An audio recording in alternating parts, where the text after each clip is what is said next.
Hi, I'm Nick, and this is me just showing off my manga collection. You're probably gonna hate the way that this is organized. I kind of have it loosely by like genre, more like kind of the vibe that I get when I'm reading them, and I have like specific creators kind of like grouped together for the most part. And you're probably gonna be upset that I don't have a lot of popular stuff. I just don't really prioritize getting most of the popular stuff. For the most part, just because I know it's going to be in stock and it's going to be readily available versus like other stuff that's just barely ever in stock or it's never in stock, so I just prioritize that stuff. Yeah, and basically everything I have is up to date for the most part, besides a few exceptions you're gonna see. And that's really about it. If you've seen me before, you probably noticed that I cut all my hair off. I had really long dreadlocks before. But yeah, that's it. Leave a like, and there we go. Alright, I feel like this is a pretty good place to start out at.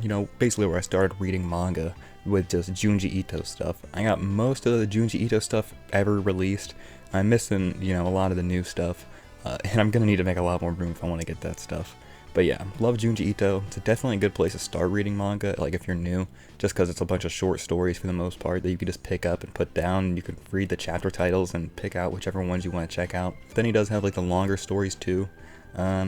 Honestly, Gyo and Uzumaki are probably my favorites, just because Tomie is more like episodic and like chapter by chapter, and there's more like an overarching story with Uzumaki and Gyo. Gyo's like just pretty fun, and it's just got a really weird premise that I've never seen anywhere else.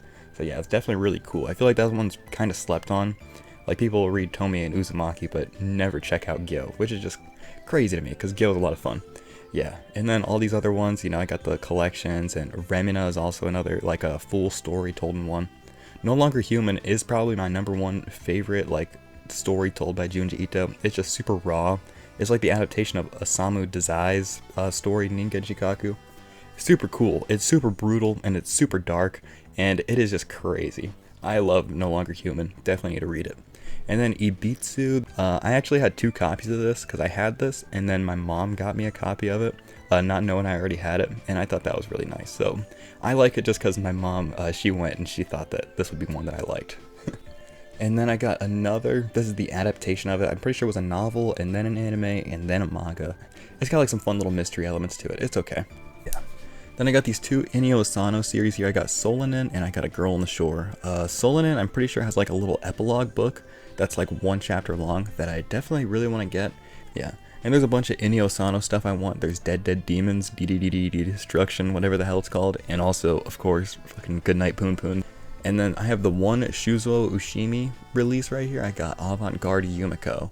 And this is, I've not read this yet. And this is about a girl who's obsessed with drawing phallic objects. Yeah. I mean, I know Shuzo Oshimi, like I've read Flowers of Evil. I have not read anything else, but I want to pick up a lot more Shuzo Oshimi stuff just because I know that they're really talented and have a really cool way of telling stories. Right above that we got Free Reign Beyond Journey's End, and this is volumes 1 through 7. I'm pretty sure volume 8 just released. I thought that this series was on break for a little while, and I really haven't delved too deep into this just because this is one I really wanted to invest my time in and just binge all at once because it seems like it's actually really cool and powerful story. I read the first volume or 2, and yeah, it is really cool. It's about like, an isekai, but it's telling the tale of like an immortal, like after all of everybody she's known has died, and after the party and after the adventure is over. Super cool stuff. Super cool take on like the isekai genre in general. I really like this. How's this not been done sooner? And then one of my favorite all times right here, Welcome to the NHK. This is an amazing story. I'm sure this resonates pretty well with me, and I'm sure a lot of other otakus. It talks about like being lonely and and just being a shut-in, and it talks about it in a really real way, which I really like. But then on top of that, it's got like really cool comedy and characters that just carry it all the way. It's not gonna leave you like sad the whole time, but you're also not gonna be like laughing the whole time. It's awesome. It's a really good story. And then I got World End Solte. This is Satoshi Mizukami. And this has 2 volumes now too, and I just haven't picked up the second one yet. I haven't read this first volume yet, but I do love Satoshi Mizukami, Lucifer and the Biscuit Hammer. That just got reprinted too. I'm so upset that I just don't have that yet. I've been meaning to pick it up, but every time I want to, it's just out of budget. I'll end up filling my cart up with things that I need, and stuff that will complete the collections and stuff that's on sale. And Lucifer and the Biscuit Hammer is just always just out of my budget. Soon enough, that is the next thing I definitely want to get. And then I have Spirit Circle right here, another great story. only 6 volumes long. Go ahead and try to find volume 4. It's like $200.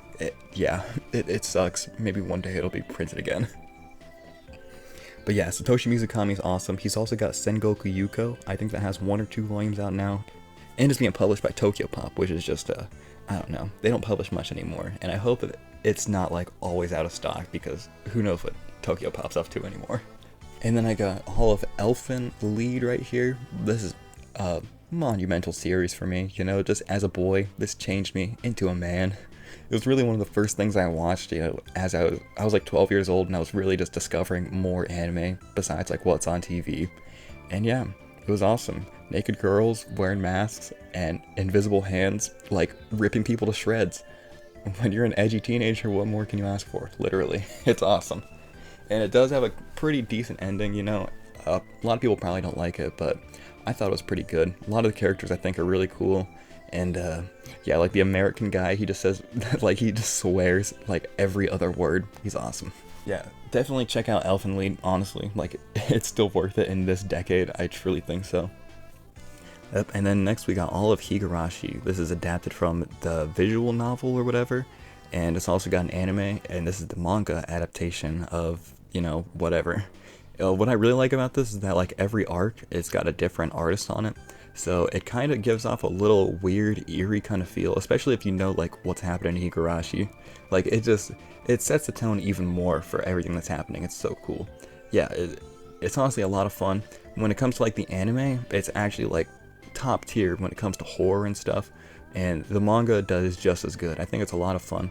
I like, what makes this series so good to me is like the dichotomy of like the super happy and cool fun moments that never fail to get me smiling, and then like the gruesome and messed up moments that are like just flip everything on its head.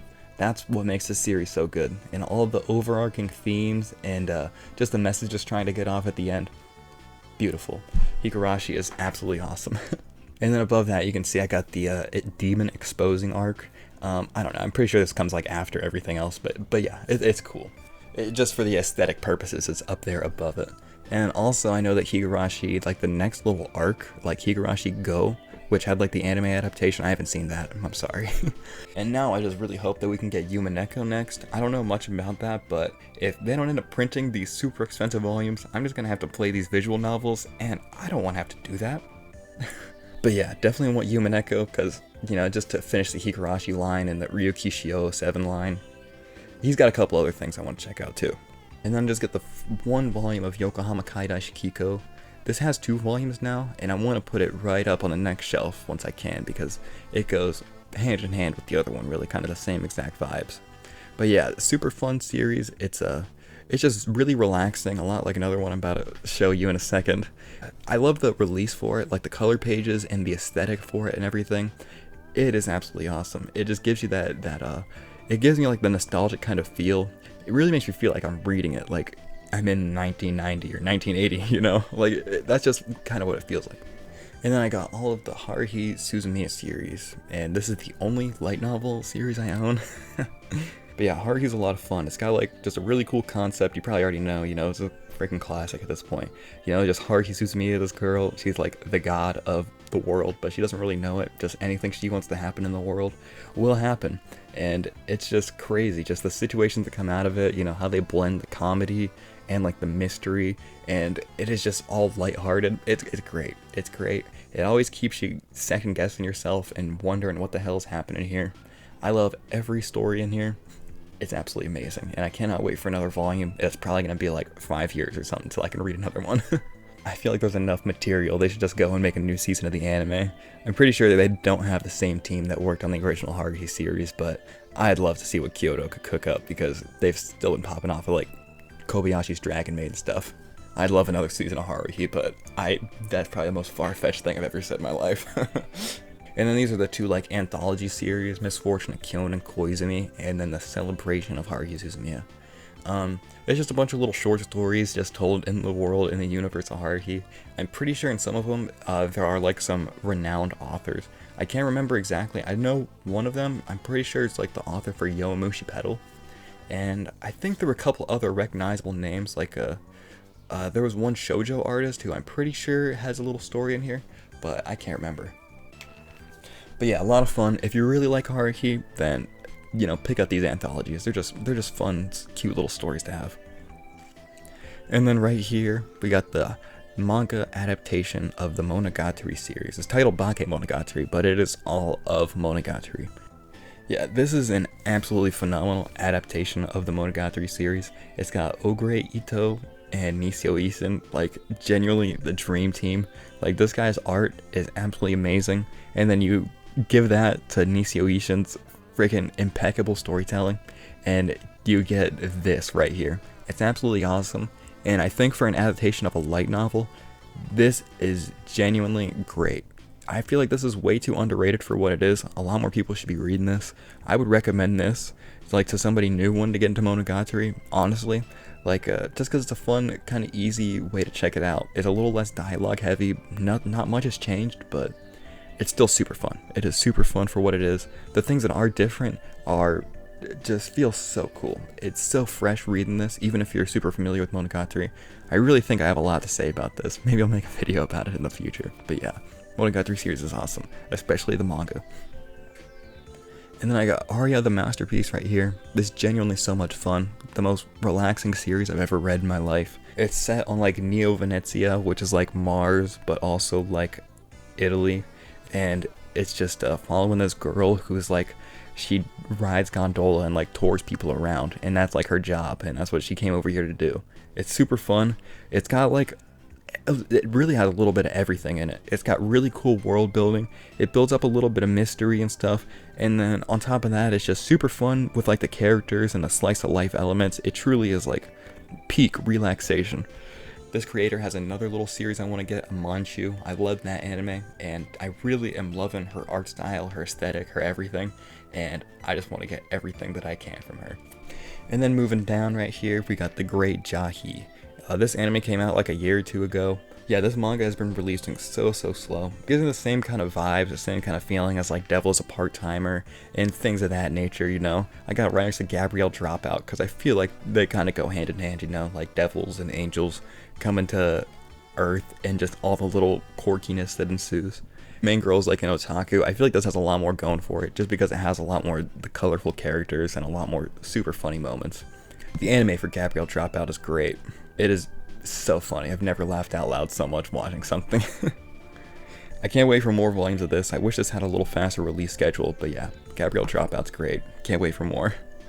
And then Nagatoro. I might be a volume or two behind on this, but every time I pick one up, it is just a lot of fun sitting down and reading this. It only takes like 20-30 minutes. I feel like after a certain bit, you know, after like maybe volume 5, 6, it just relies a lot more on the comedy and actual romance than just like the etchiness and fan serviceness.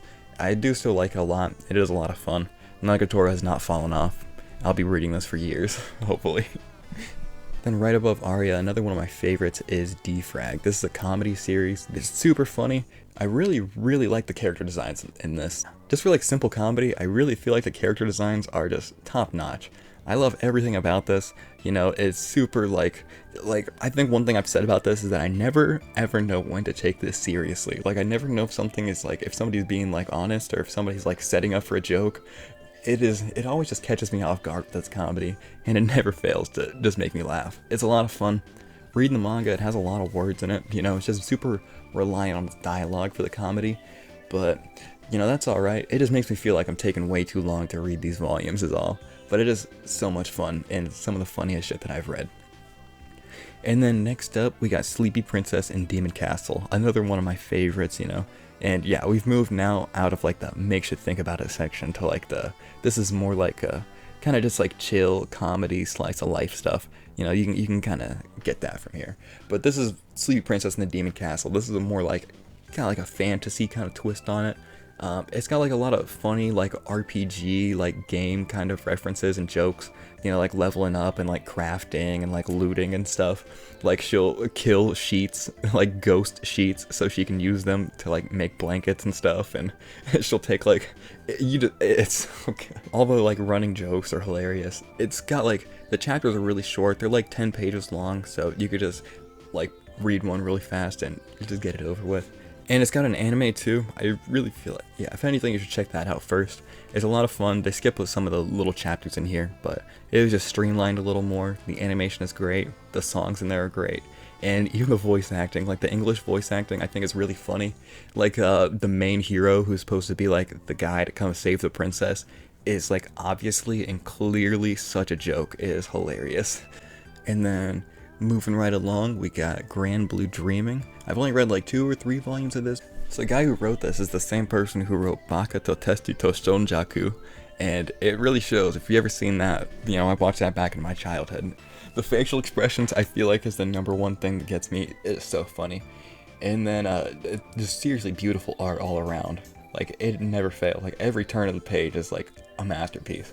I've not read much of it, but yeah, I definitely want to go all in soon. This is probably one of my next big adventures, is just getting through all of this.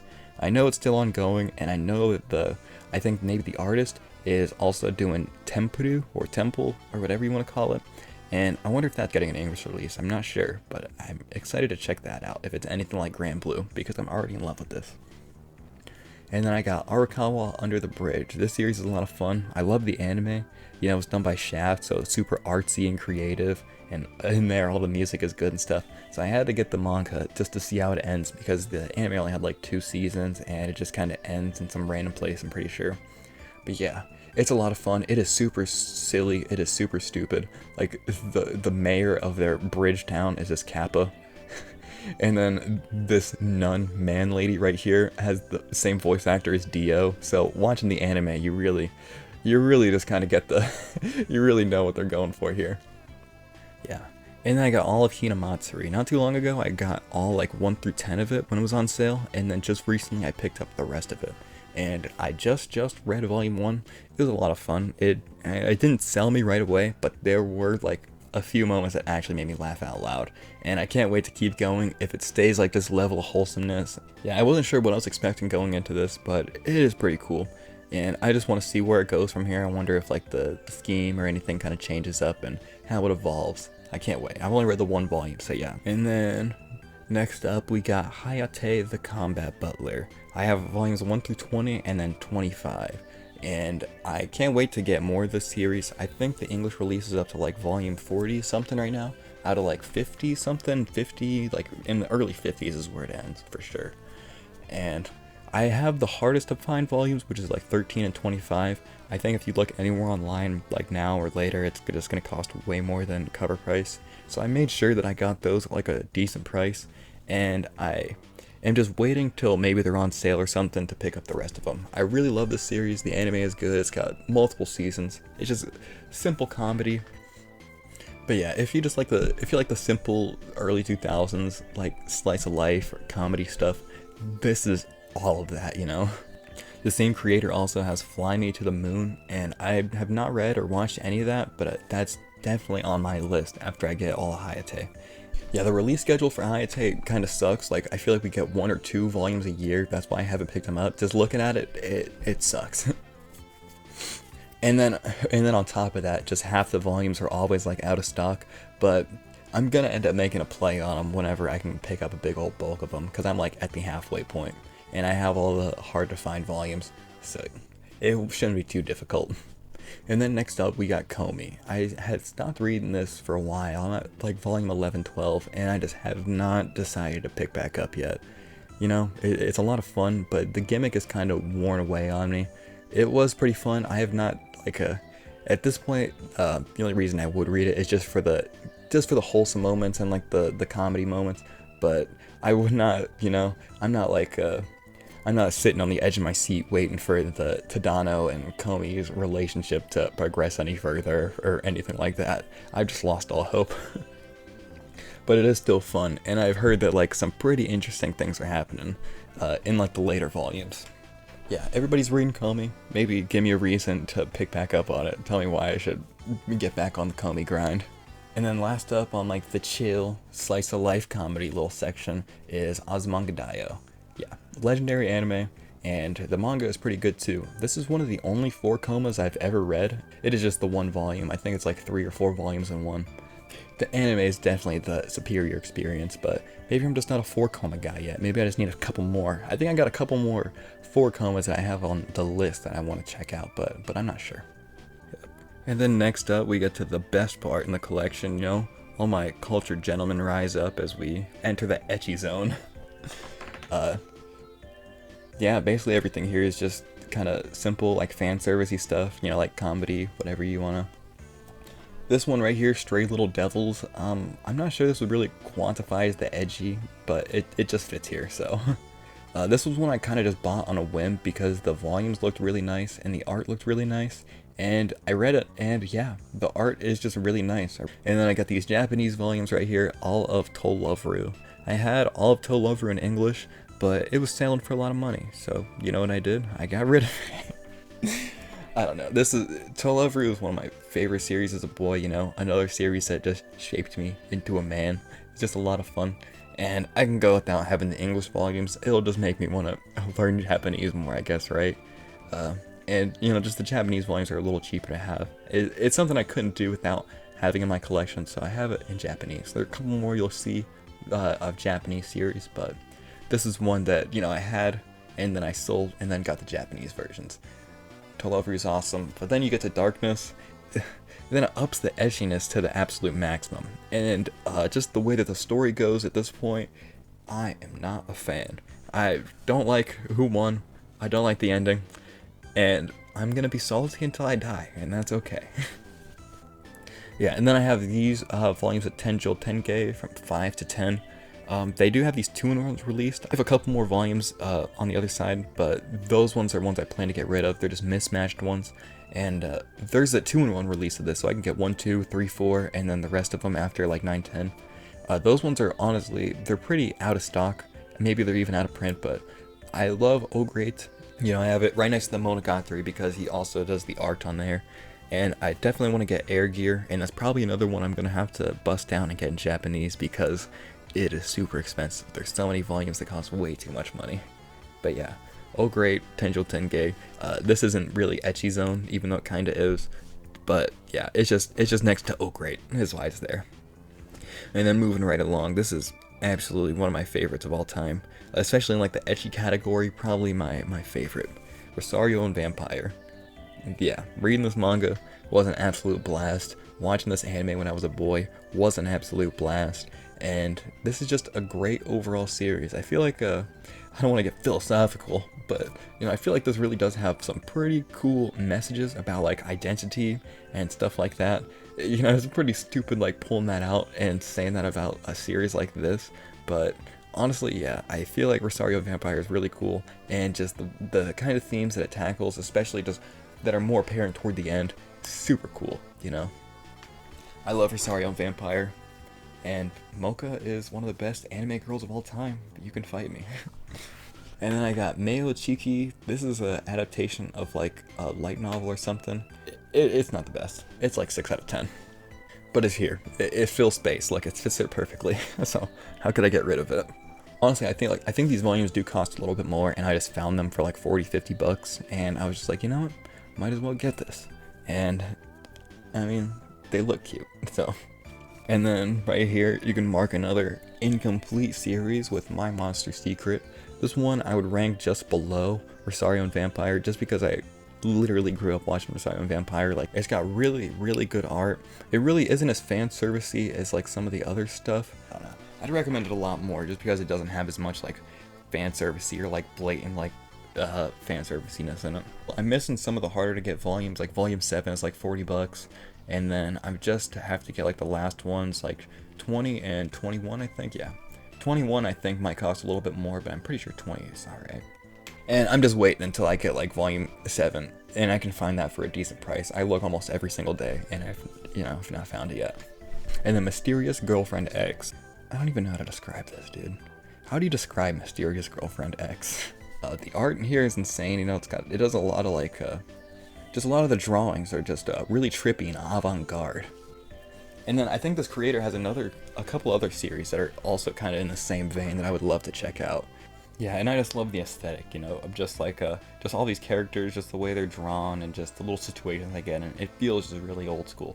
You know, it makes me feel nostalgia for things I've never experienced in my life. You know, that's what I like about Mysterious Girlfriend X. And keeping it up, this is ecchi Land Continued right here. This is the 4-volume series Goldere Sora Nagihara. And this is about like a video game girl or something coming to life, and she is into very specific things that's weird. But it's written by the same guy who wrote Heaven's Lost Property and Plunderer, so it's got that going for it. I want to own those series. You know, the Plunderer has English release, but Heaven's Lost Property doesn't. But it's another series I grew up with that I love. But yeah, this series had some kind of funny moments and some moments that made me question if God was real or not, and why isn't he stepping in to do something about this. But yeah, it's a decent series, and it does cost a little more. I think that's like this is another like little rare one. I'm not sure. Maybe you can find this at a decent price, but yeah, it's a little older and it's a little harder to find. Pretty cheap. And then we got the classic right here, Love Hina. Definitely very high up there on the ecchi tier list. It's just got all the good so many good characters, so many good moments, and such a pretty good ending for a harem.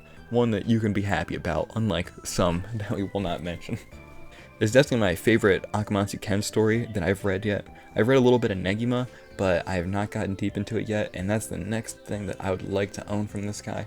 He has a couple other series, UQ Holder, and then like maybe like a 1-volume series or something that he helped write or something. I don't know. I don't know if I should get UQ Holder. Has anybody read that? Please let me know if that's any good. I'm pretty sure it has the same kind of characters, or a couple crossover characters with Negima. But yeah, we'd like to check it out. And then I Love You. You know, it gives off like the exact same kind of vibe as like Love Hina. It's just very, I don't know. It's not the best, it's not the worst, but it is fun. It's like the all-encompassing, you know, you get it. You get it. Like, it's nothing too deep or impactful, but it is just fun, and it's just turn your brain off kind of fun. That's what I like about it. And then, real quick, we'll move up to the top right here. I got there's just this 1 volume of the Shonen Jump from 2006.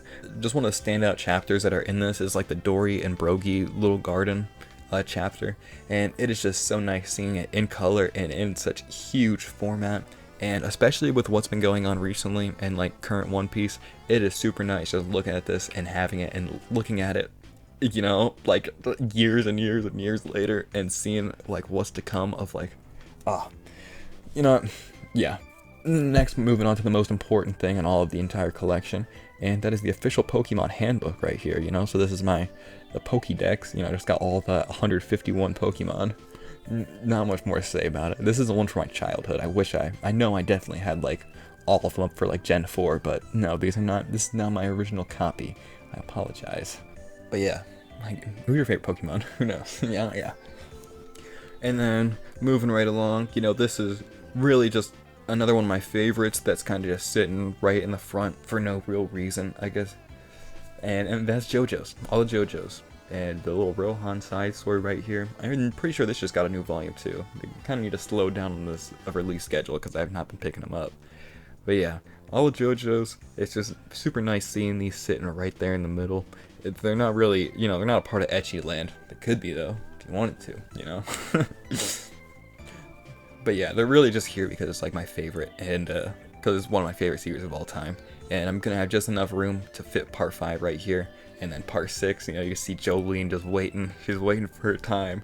And yeah, that'll probably go on the bottom shelf. And if not, I'm going to have to find a new place to move all of JoJo's. And that's okay, because I'm willing to do that. Yeah, my favorite part, I mean, I really like part 4, but of course part 7 is like my favorite part of all time. And I've been reading the new part. Maybe if you're interested, check out my chapter reviews on part 9, hey? I'm a couple chapters behind on the new JoJo's because the life has been happening in the world has been getting to me, mate. But yeah, part 9 is honestly super fun so far. A lot of cool things happening. Part 8 was really good. It just ended very abruptly, and I hope that some of the part 8 things are going to be addressed in part 9, because they're doing a lot of like a lot of stuff right now in part 9. A lot of cool stuff. Moving right along. This is my most recent purchase. I picked this up with the last bit of Hinamatsuri I needed, and that is Slam Dunk.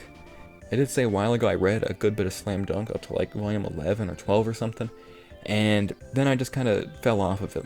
But then I just picked up all of Slam Dunk, and just like this week I read through all of it in like 1 week, and that was something. Slam Dunk is a okay series. The art is great. The art is great. The basketball playing is phenomenal. You can really tell what's happening. You know, like I'm over here like making the call outs, and then like the next little page they'll say exactly what I just said or what I just thought, and I'll be like, oh, I'm learning. I'm understanding basketball now. And they're constantly building up a lot of things, and there are just a million things that lead nowhere. There are a million things that don't pay off. The ending is so rushed. It is Yu Yu Hakusho level bad. Like, it is the exact same tier because it just feels like the author gave up and just didn't want to go forward anymore. Yeah, I don't know why I was under this false assumption that the ending to Slam Dunk was something good, or that it was going to be something decent. But no, I'm offended. I'm hurt. I've been hurt by Slam Dunk. Sakuragi is genuinely a really good character, genuinely one of my favorite characters I think of all time, but there should have been so much more to him. There should have been so much more to the story. There should have been so much more payoff, and there just was not that much payoff. And then we got Haikyuu right here, and Haikyuu, this is probably the hottest take you're gonna hear, and yeah, I think I'm liking Haikyuu more than Slam Dunk. I mean, because Haikyuu hasn't let me down with like a horrible ending yet. If anybody knows, please let me know, because I don't want to be let down. I will just sell off all these volumes that have a bad ending at this point. No, Haikyuu is awesome. It does focus a lot more on the characters and a little less on like the game. I feel like there are some times when I wish we had a little more time to let the characters shine, and then there are times when I wish I could just focus a little more on like the volleyball sequences.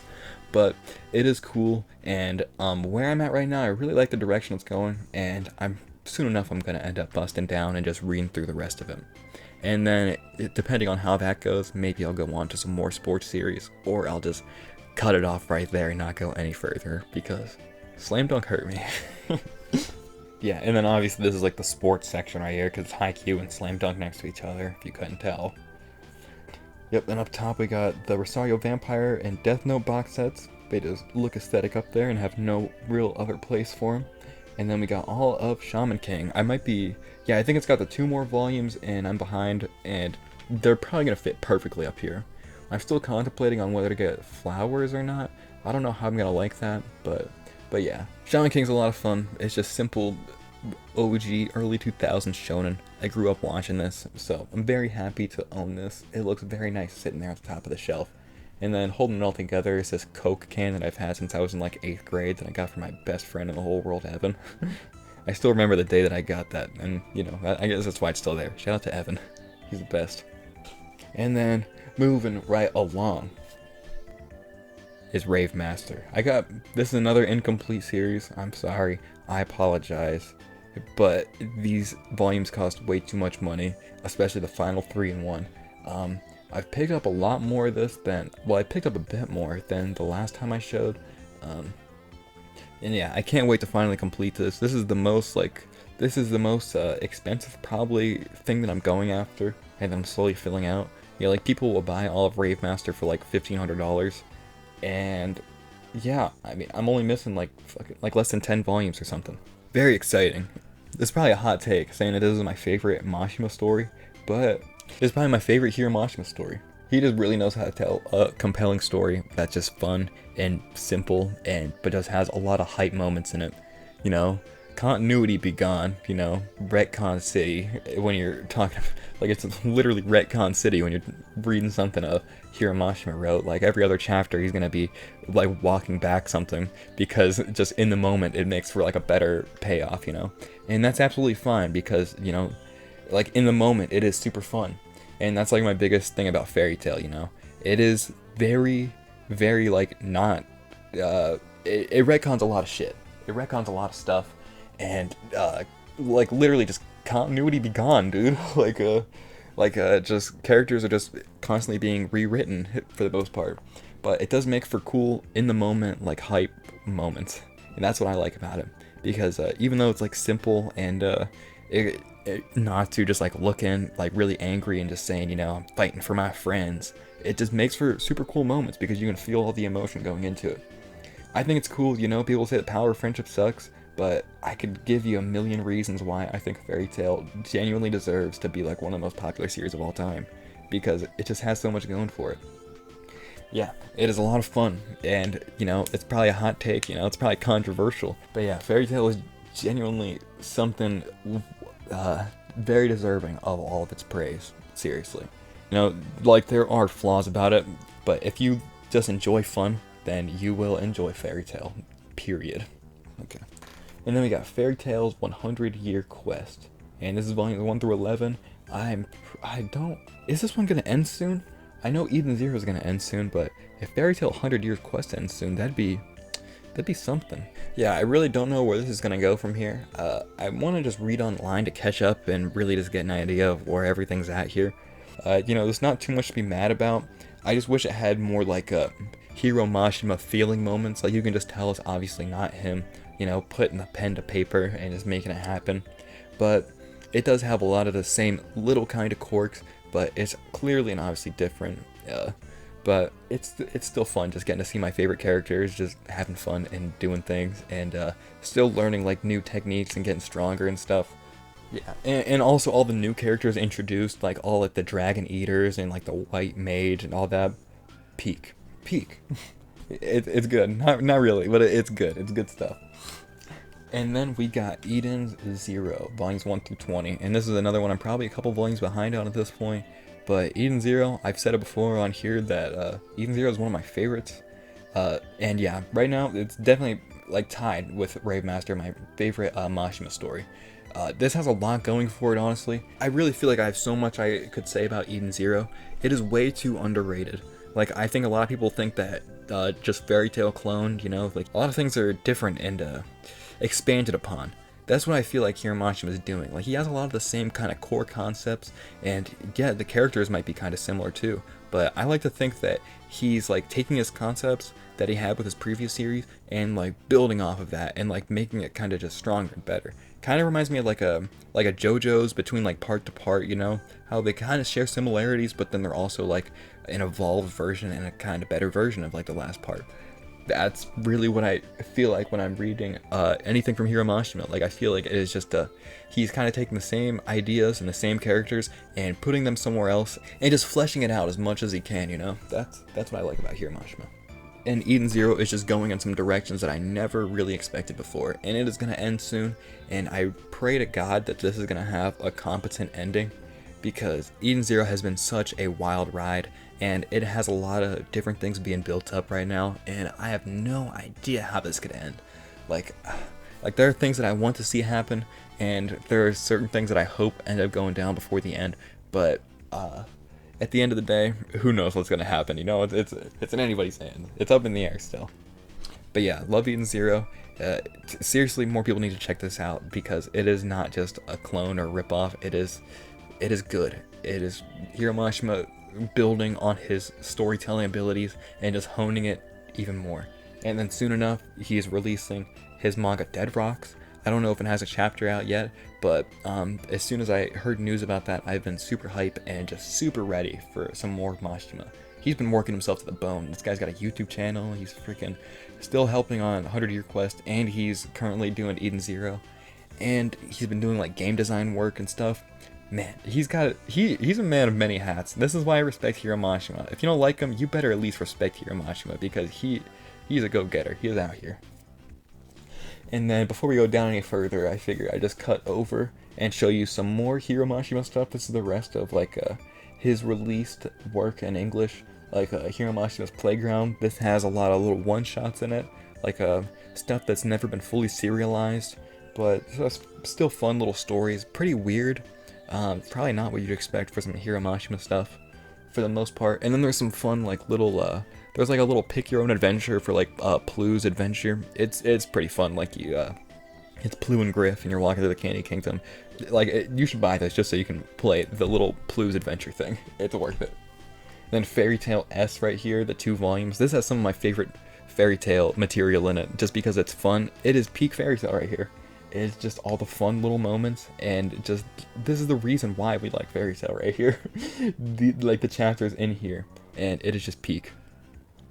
And then this is a little spin-off written by a shojo artist. I thought this was honestly really good for the most part. The character design pretty cool, and I'm not sure if this creator has anything else, but after reading this, I'm very tempted to go and check out and see if she has anything else written. And then Fairy Girls, I guess this is supposed to be more like a ecchi kind of spin-off, but you know, it's alright. It's just got the fairy tale, you know, it's got fairy tale people. I wish I had a different kind of art style. I'm not the biggest fan of the way the art looking here, but there are a couple little fairy tale stories I'm missing, like there's the Loxus one and then the other two like Dragon Slayer ones, I'm pretty sure. Those are the only things I don't have. And then Fairy Tail Zero, I mean, I'm sure if you're familiar with Fairy Tail, you're familiar with the Zero. I really like this. I thought it was kind of came out of left field. Like I was just not expecting this at all when I was first experiencing this. So I thought this was really cool. And one of my, like, if you just read that one volume, I think it is really good and kind of encapsulates Mashima's style and everything really well. I feel like I might just reread this like later on today because it's fun. Then next up we got Mashima's Heroes, which is just his three main characters, Shiki, Haru, and Natsu. And all like his other characters kind of just coming together and just interacting and just doing dumb stuff. Like the best part about it is just seeing all the characters interact with each other and just seeing how they're similar and how they're different and how they just bounce off of each other. That is peak Hiro Mashima. Then we got Monster Hunter Orage. This was originally a game, and Mashima is just a huge Monster Hunter fan, so he was doing like a monthly serial of this, and I think it was like monthly for like a year, so it's got like the 12 chapters in it. I'm not familiar with Monster Hunter at all. There were just some pretty satisfying plot twists that happened, even like pretty early on, that kind of just was like, wow, yeah, I can't wait to see how this goes. Like the storytelling in this is actually like pretty good. And it's just a quick read. Like I'm sure if you are a Monster Hunter fan, then you'll enjoy this like leagues more, or you'll hate it because it's, I don't know how true it stays to the Monster Hunter source material. But for what it is all around fun. And when you're reading a Hiro Mashima story, like what more can you ask for? And I think it does end pretty good. Honestly, yeah, now that I'm thinking about it, yeah, the ending is pretty decent for what it is. All around a really good story, especially for only 4 volumes long. But this is a pretty expensive and harder one to find. Like volume 4, I'm pretty sure like roughly goes for like $70, and the other ones, like some of them might go for like 30 or something. So it might be hard trying to find this, but if you can find it for cheap somewhere out in the wild, get it because it's awesome. Especially if you like Hiro Mashima. And then Monster Soul right here. I think this one's pretty cool. Like the main character like transforms into like a werewolf or something. A lot of the characters in here, I think this was written before Fairy Tail, and a lot of the characters do like look just like Fairy Tail characters for the most part. Like you can tell he was just kind of figuring out what he wanted to do. Like Natsu, like this is basically Natsu. He's even got like devil horns and stuff. Yeah, like this, and then this mummy girl is clearly Urza, and then this guy is clearly Elfman. Yeah, but at the end of the day, this one also just has like really nice themes and a message to share at the end, and it's mostly just about like freedom. And yeah, 2 volumes. I think this one really isn't too hard to find. So if you are a Hiro Mashima fan, go and find it. Go and pick that up. And then before I go down anymore, I'll just show you all these all this crap right here. So this little stack is just stuff I plan on getting rid of. Yuna and the Haunted Hot Spring, you know, Jing, the King of Bandits. Some of those volumes are just really hard to get. Yuna and the Haunted Hot Spring, you know, I think there's not too much more like ecchi stuff I want. Like it's kind of set in stone, the rest of the things that I want. And Yuna just is not on that list. And then what? These are the one-off volumes at Tenjo Tenge. So if I plan on getting the 2-in-1s, I figure I'll just get rid of these ones. And yeah, that's about it. And then what is it? Dream? And then Dream Saga right here. This is just a cute little shojo story. It only has like 5 volumes, and I plan on getting rid of these if I can't end up picking up the last 3. There is like one listing somewhere for like $70 for like the 5 volumes, but I don't know if I want to pay that. I don't even know what the series is about. And then, what is this? And yeah, and then we got the Kindaichi case files right here. This is just 1 volume. And I'm pretty sure this is a still ongoing series to this day. and I'm not sure how many English volumes that we have. I am absolutely sure that some of the later ones absolutely cost a fortune. I'm surprised nobody has taken this from me yet. I just want to get rid of it because I don't plan on going any further with this series. But yeah, flipping through it, like, it did seem like it was cool. You know, it's got like a, I'm not sure how the mystery works. I don't know if it's a bunch of small little mystery cases or if it's one like overarching one. If anybody's familiar with this, maybe let me know. Maybe let me know what I'm missing out on over here. But yeah, these are all volumes I'm pretty sure, like 90% sure, I'm just going to get rid of, and that is like the only stack of manga right now that I plan on getting rid of for the most part.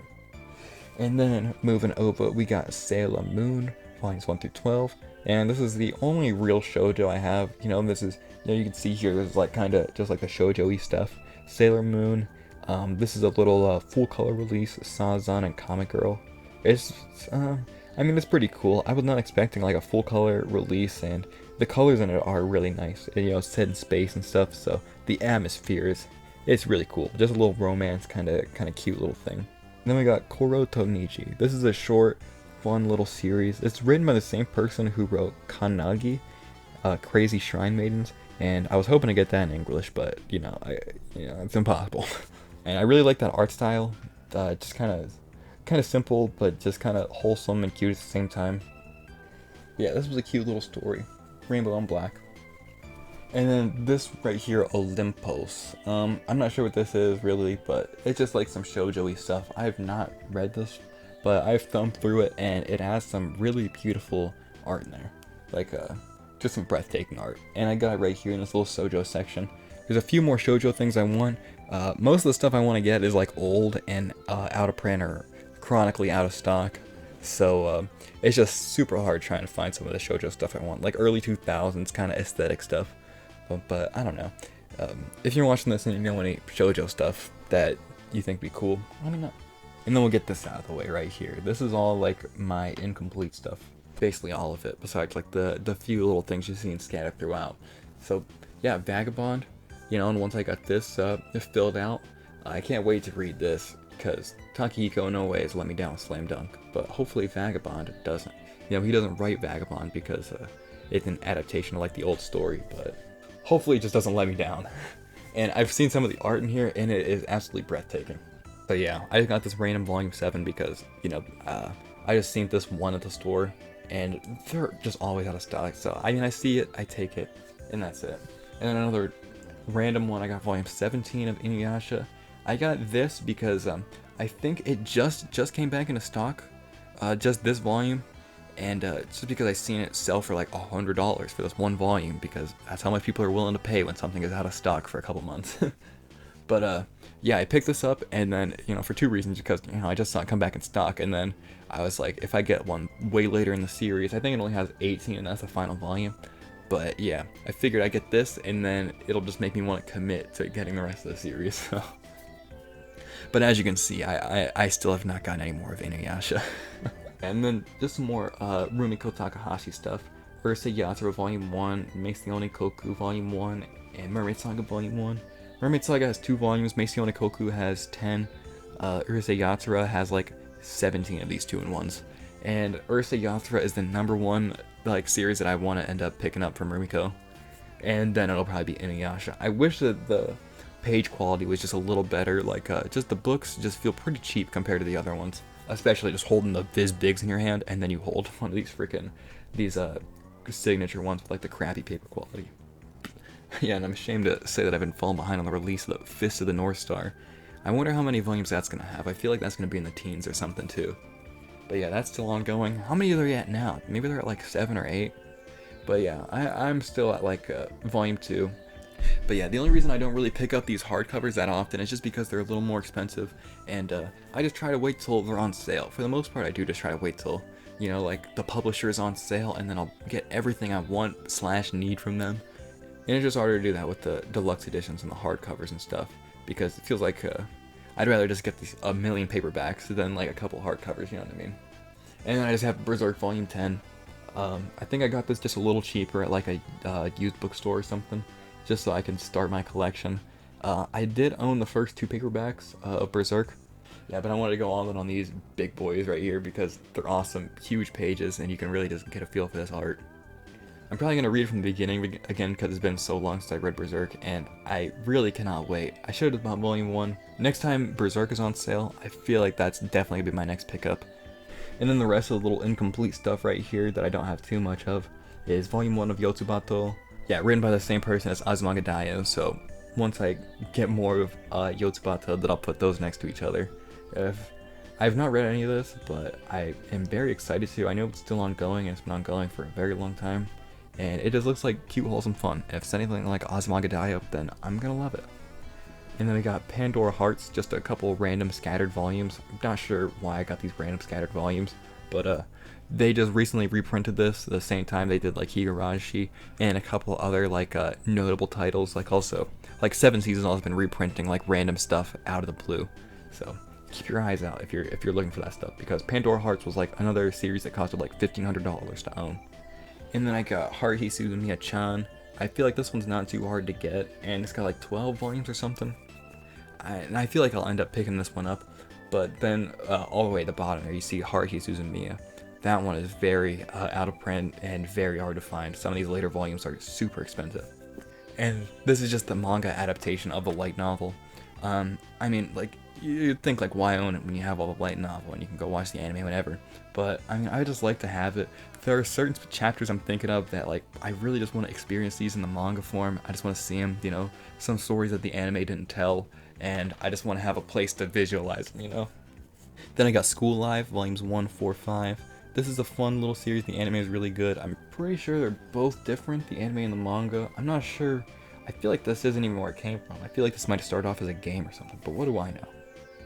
And then we got this little one volume of DG Charato. Yeah, this is maybe you've seen the anime. It's done by Madhouse from like the 90s, early 2000s or something. It's mostly, I think it existed to be an advertisement for the store Gamers. Like that was it. And I think it's just kind of spun off into this whole little thing. I've watched a lot of seasons of the anime, and I think it's just cute little fun, you know. They're little 3-minute short little anime episodes, and there's just a few little volumes of manga, and there's a couple kind of creators that I'm semi-familiar with that have chapters and that have like done art for the DG Charat manga, so I want to end up picking those up. And just because it's kind of, it's just, you know, cute little fun. And then we'll move back down over here on this side, and this is some more incomplete stuff. I got volumes 1 through 13 of Kekkaishi, volume 14 in particular, and I think maybe like 25 or one of the random 20s is hard to find. Maybe I'm just tripping, maybe it's just volume 14, but yeah. Once I get that, then I'm gonna bust all the way down on the rest of Kekkaishi because I love this series. It's been a lot of fun. I love the anime, and I cannot wait to finally have all the manga. But yeah, that volume 14 is just always like $100 every time I find it. And then these right here are just two canceled manga that are just short, you know. The ones I'm probably gonna end up getting rid of, you know, for the most part. Crisis Girls, who says warriors can't be babes. You know, they're just short and end abruptly. And then moving on, then we got the giant Dororo all-in-one. I was not really a fan of this. I thought that the newer adaptation of Dororo was awesome. I'm pretty sure everybody's seen that, and that is the way to go. I really, I would like to get into more Tezuka stuff, but this really just was not, this was not doing it for me. I'm not sure what I'd want to check out. Probably Astro Boy, you know, for legitimate like research purposes. You know, that's like what started it all for the most part. Yeah, I can't really think of many more. Maybe Phoenix, but that one's super hard to find and super duper expensive. If you know any cool Tezuka stuff, or maybe any short Tezuka stuff, or I don't know, what'll sell me on Tezuka? Like what'll make me like Osamu Tezuka? I don't know. But as of right now, I cannot say I'm an Osamu Tezuka fan, and I don't think I plan on picking anything else up unless it really speaks to me. And then we got volumes 1 through 9 of Hunter x Hunter. We just got Hunter x Hunter recently, and I'm very glad I own volumes 1 through 9 now. Yeah, Hunter x Hunter is an absolute classic. There's a lot that can be said about it. There's a lot that has not. I mean, what hasn't been said about Hunter x Hunter, honestly? So yeah, Hunter x Hunter. I own volume 1 through 9. And then holding those up is just another canceled series, Nirvana. Just a short, cute, good art style, but just ends abruptly and randomly. and nothing notable about it. Really, it all happens. Like the action is just kind of lame. It's boring. It's boring. It got canceled for a reason. Okay. And then yeah, and then we'll move down to the last little bit here, just this little corner of the shelf, and then this little corner of the other shelf. And this is like so yeah, we've moved to like, so that was all the canceled or incomplete stuff for the most part, and I just showed you most of the Hiro Mashima stuff / like more of the light-hearted shonen stuff. So this is more of a continuation of that. So we got Marchen Awakened Romance, lines 1 through 15 right here. And then I think I'll skip these Japanese lines for now. Mar's really cool and interesting for like an early 2000s show about like getting teleported to another world. Yeah, just super glad owning this. I watched the anime when I was a kid, so owning the manga now is just a good feeling. And then we'll skip the rest of the shelf for now, and we'll go over to the rest of the shelf because it fits the theme still. And then from Shinobu Otaka right here, we got Sumomomo Momomomo. And I think this is like predating Magi or any of her other notable works. And it really is fun. Like it's about this main girl Sumomo. There's a lot of like fan servicey elements in here, so much so that it almost deserves to be like on the ecchi land side of the world. But that's alright. Like the main boy in here, he like wants to study law and he doesn't want to be a fighter, but he's like the son of a fighter. And he's like in this arranged marriage with this girl, and all the little funny things that ensue. If you like Magi and like just the kind of style of it, I think this is just more fun. Even though it's a lot more grounded in reality, I think it's very fun. If you just wanted to see like a different side or like a different like what if kind of thing. I wish I could own all of Magi, but you know her other works are gonna have to do for now.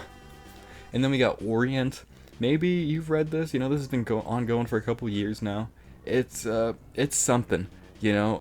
Orient is not the best. It is like probably the most 6 out of 10 that I have in here. But I mean, objectively it is like a 6 out of 10. It's super fun though. Like I don't know how to sell you on this other than like I don't know. Like every time I pick up a volume, like the story just goes in like random directions. It's like the last volume really didn't even matter. Like you can never tell where the hell we're gonna go next or what the hell's happening next, or really what the hell we're building up to besides fighting like bigger and stronger demons. Like it's all over the place with it. It does not really make sense, but what does make sense is the beautiful art and the super nuts action that happens. And of course Shinobu Otaka's just brilliant art style. Like just look at the covers, like you can really tell that like the drawings are getting like a lot more technical, and just like the designs of stuff and like just detail on stuff and just the dynamic action shots are all fucking so good, dude. That's what I like about Orient. It has nothing else going for it. Like the story is like I don't know, man. Like it does that I don't know, man. Fuck Orient, dude. It's decent. It's decent. Just end already. If Orient just ended, and then I'd probably be able to, I don't know, then I'd be able to think about it a little more clearly. But who knows? And then yeah, volume 1 of Magi, volumes like 1 to 20 are just the most impossible and hardest to find things in the world, so I don't, you know, fuck me, right? You know, maybe I'll just never own Magi. Maybe they'll just never reprint it. Maybe I'll just gonna be stuck forever. I really do like Magi, and I just wish that they would reprint it because this is one thing that I want in my collection so bad. Sometimes I see it posted up for a decent price. Sometimes I see it posted up at like a price that hurts to look at. But yeah, we need to. We'll sign a petition to reprint Magi. That's what we need. It is way too popular to be left in the dust like this. And this is one I have not touched. I don't know anything about Kemono Jihen, but I've been picking it up because it looks promising and it has an anime that I've never even seen before. Maybe I should go and check that out. But I don't know. I'm really not sure what this is about, but yeah. And then right next to that we got Burn the Witch, the little one-shot, 1 volume by Taite Kubo. I'm pretty sure this is gonna get continued. I mean, isn't it? Does anybody know? I want more Burn the Witch. I love these characters, and I love the world of Burn the Witch, and I want to see how it connects more to, you know, the other stuff. I want to see how Burn the Witch... I want to see more Burn the Witch so bad. And then moving down to another thing I am very highly unfamiliar with is all of Twin Star Exorcist. Why do I have all of Twin Star Exorcist if I don't know nothing about it? Good question. but I just started reading volume 1 now. So yeah. Twin Star Exorcist. And then Samurai 8 I got by Masashi Kishimoto and some fucking nobody. Yeah, once I inevitably eventually get all of Naruto, this is just gonna go next to it because Masashi Kishimoto. And then, right under Burn the Witch, next to it, we got Zombie Powder, another little canceled thing by Taite Kubo. This is a really fun story. I like Zombie Powder a lot, and I would love to see this world explored more. And then before we go to the bottom shelf, we might as well go to these Japanese volumes that are next to it. This is all of School Rumble, volume 1 through 22. This had an English release up to volume 13 or 14 or something, and then it got canceled. And yeah, it's super just out of print and super hard to get your hands on. So I owned those volumes up to where it was canceled, and I sold those for a pretty decent price, you know, gotta do what I gotta do, hi. And I just figured I'd buy the Japanese volumes. I've been trying to learn Japanese, like I've been practicing a lot more, hey, I can struggle my way through one volume. And then this is the last of the Japanese volume. It's Needless, and this is written by Kamiyamai. And I watched this, another one I watched very early on in my anime indulging career. And this just really spoke to me. Just everything about it, the fun action, the hype music, and just the hype moments in general. And it just made me realize that I love anime. I wish this thing could get an English release, but I doubt that'll ever happen. The ending of this sucks, but it's still fun all the way through until it ends. And then moving down, we got Magai Mono, Magical Action Entertainment. I made a little fun video just goofing on this because it's a silly little story. It got canceled, and I don't know, it's silly. It's just a silly little goof. It doesn't make any sense really at all, this story. But yeah, if you're like me and you enjoy Needless, maybe just pick this up just to support the creator. Because that's what I'm doing right now. That's why I have it. It's trash, but I'm supporting this guy, alright? And then next we got Infinite or Infinity Dendrogram. I don't know. I can't English. Is this infinite or infinity? I always spell it wrong and then I have to spell it the other way when I look it up. But yeah, is this been canceled too? Because it's been like so long since I got another volume. This is honestly a lot of fun. It's got a little anime. The anime did not really live up to the hype. Like, I watched that just because Kamiyamai has no involvement in that. He really just draws the art here. So in the anime, he has like no involvement at all. It's been a while since I've read any of it, so it's kind of slipping my mind. But Kamiyamai is really good at drawing cute girls, and he is really good at drawing like explosive like battle scenes, like with like chunks and like debris and dirt and shit flying everywhere. That's what I like. Like, he really fills up the page with just like chaos. And that's why I think it's cool. And like the enemy designs I think are really cool in here. Like, I remember there's like some crazy centipede that we fight early on that I thought was really cool. And yeah, just all the little monsters and stuff. And it is like an isekai. It's really the only like isekai I own. But yeah, it's super cool. I'd like to get another volume, but I don't know. Are they gonna release it or not? And these are like little tune ones, so it really is like 8 volumes of material right here. And then we'll move right along right here, and we have Dawn to Dawn volume 1 through 3.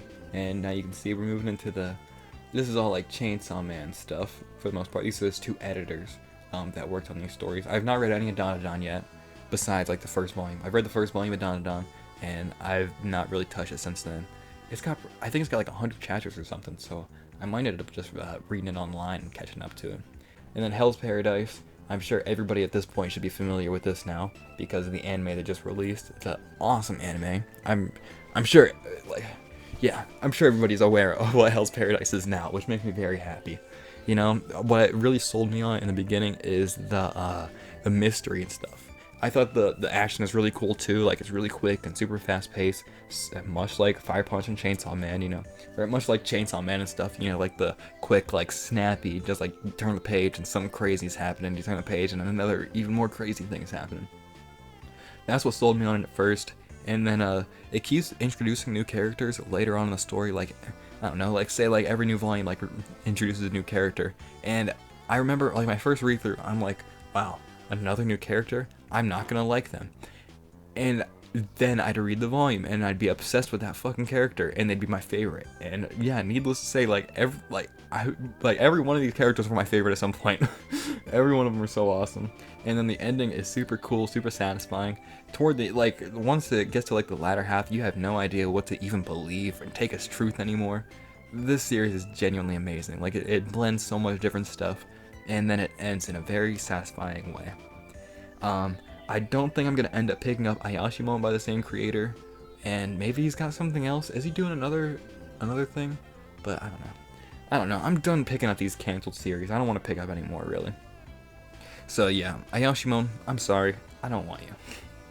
And then moving right along, we got Fire Punch, like 1 through 8. If you haven't read Fire Punch, but you're familiar with Chainsaw Man, go and read Fire Punch. What are you doing? It's really good. Fire Punch, it definitely like it's a lot more psychological and like I don't know. I feel like it's a lot deeper than Chainsaw Man. I feel like it's a little less action heavy. It's a little less like shonen like than Chainsaw Man, and it's a lot more real. And the end of Fire Punch is one of the craziest things I've ever read in my life. Like Fire Punch absolutely just goes crazy. It does not miss.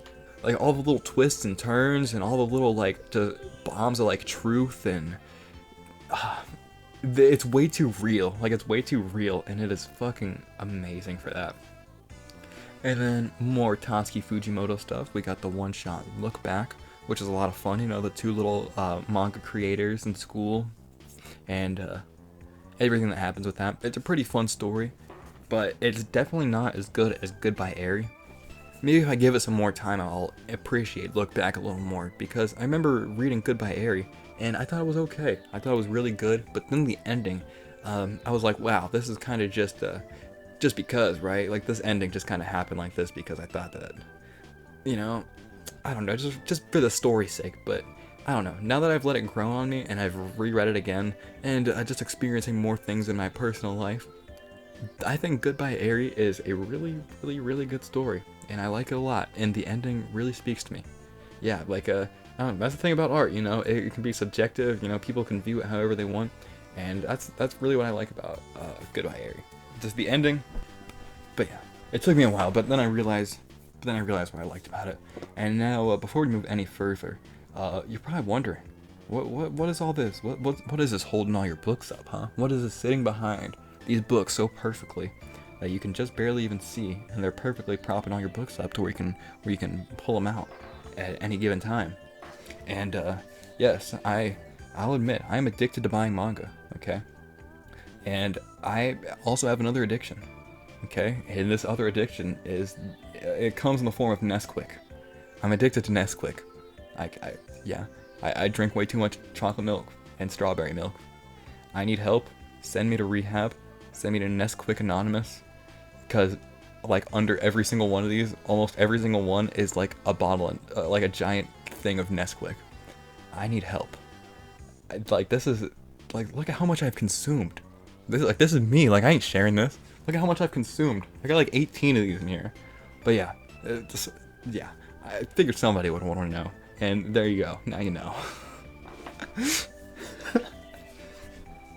And then then we got these two little short story collections by Tatsuki Fujimoto.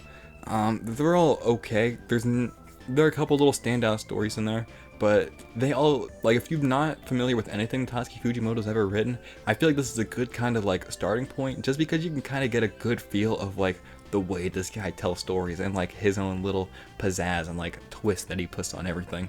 That's why he's such a genius guy. Just the way he does things. He's unlike anybody else. He's doing things differently, all right? And then we got Chainsaw Man, volumes 1 through 11. When the hell is volume 12 getting released? It probably is released at this point, and I've just fallen off on it. But yeah, I wish that it had a little faster release schedule. I would love to be physically reading Part 2 Chainsaw Man.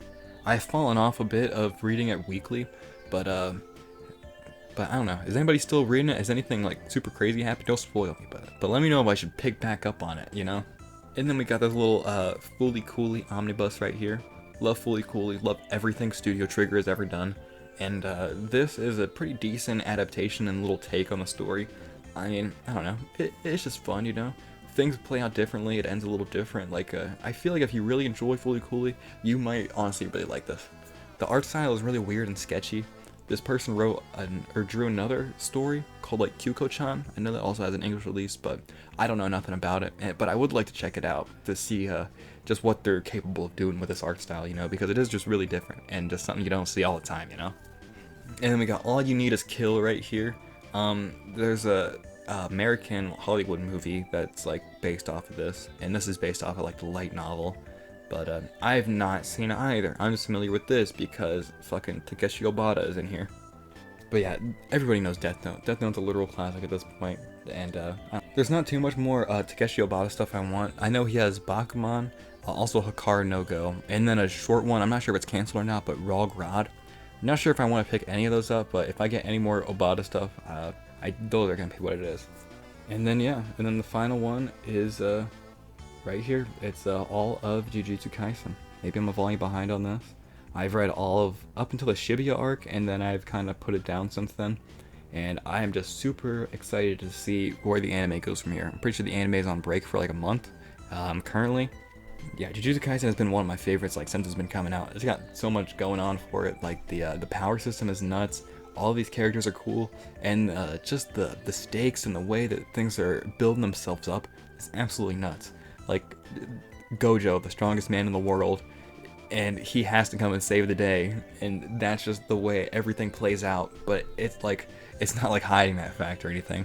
And then Sukuna, who is like the strongest evil in the world, who is like inside this boy. It's just such a good idea and such a good concept. And I mean, it's nothing too groundbreaking or anything, but it is done perfectly over here. This is another series I pray to God gets a good ending, and I know ending pretty soon. I cannot wait to see Shibuya animated. I can't wait to see how this goes down. I can't wait to see just the reaction to people watching this, because wow, it's just getting insane. And modern recent shonen, definitely one of my favorites. So yeah, that is all my manga. Leave a like if you liked. Subscribe for more random anime manga stuff. I don't know, all my videos are pretty random. Maybe you'll find something you like. Everything I do is, I don't know. I'm still experimenting with like everything I do, so who knows? You know, the quality ain't the best, but we're always moving up, you know. Thanks for watching this, thanks for hanging out to the end, and have an awesome day.